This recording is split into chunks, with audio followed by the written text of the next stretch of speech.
Ready? Start.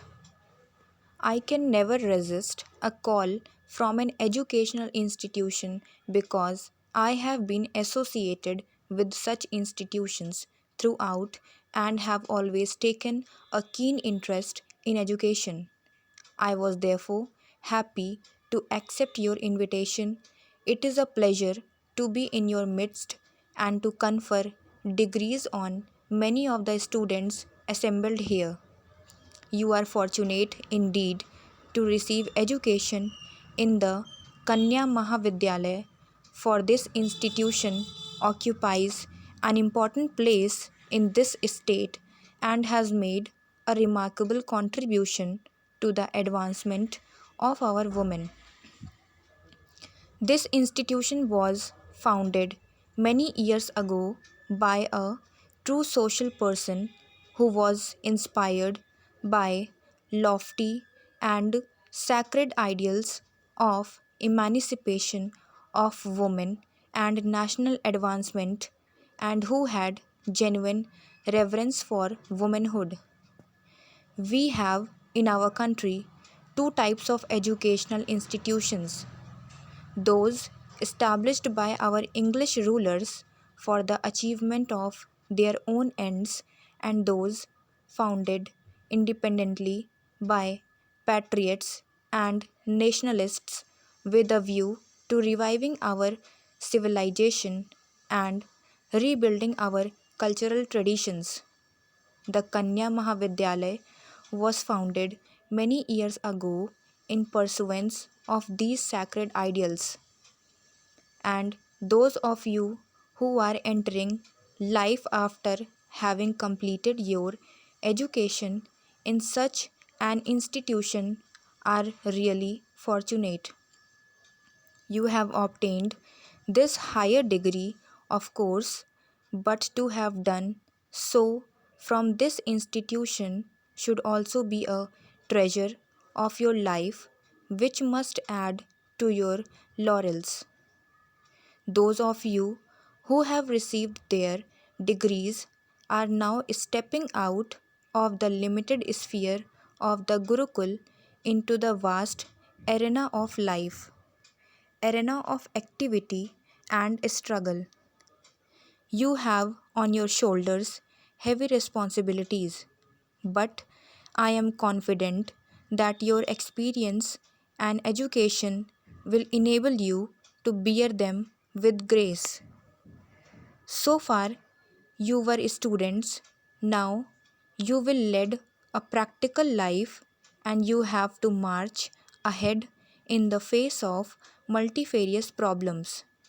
I hope the education you have received here will give you strength and energy to face them as responsible citizens of an independent country. But for that, you should have a clear picture of what you are going to do in life. I believe you all know that women occupied a position of great importance and dignity in ancient India, that they played an inviolable role in domestic and social life, and made a splendid contribution to an all round development of society by virtue of their ingenuity, intellect, and sacrifice.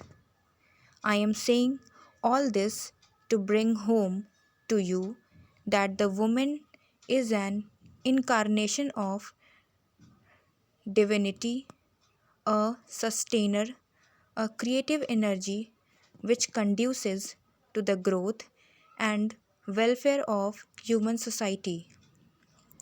By virtue of this creative power, you can work in and outside the home for an all round progress of society.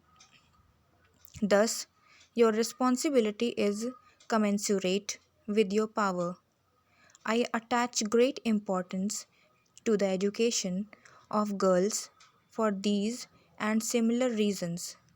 However noble be our ideals, And whatever system of government we establish, however liberal and equitable be our economic and social philosophy, we cannot bring lasting peace and prosperity to our country unless the physical and mental makeup of our coming generation has sound foundation. I therefore hold that women can play a much more vital role in the home than in the factory or in the office. This, however, does not mean that I want them to be confined within the four walls of the house. Along with their domestic life, they can and should participate successfully in various social activities to which they are naturally and equally entitled.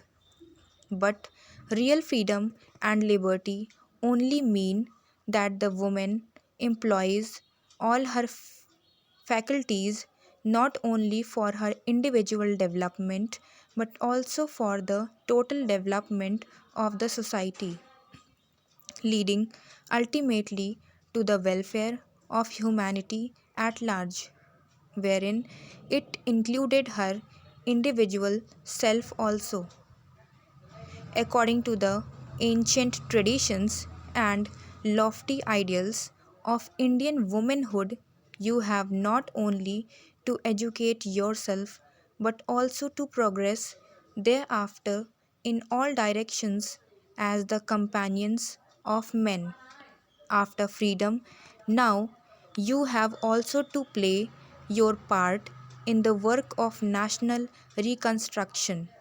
This is possible only when we amend our present system of education to suit our purpose.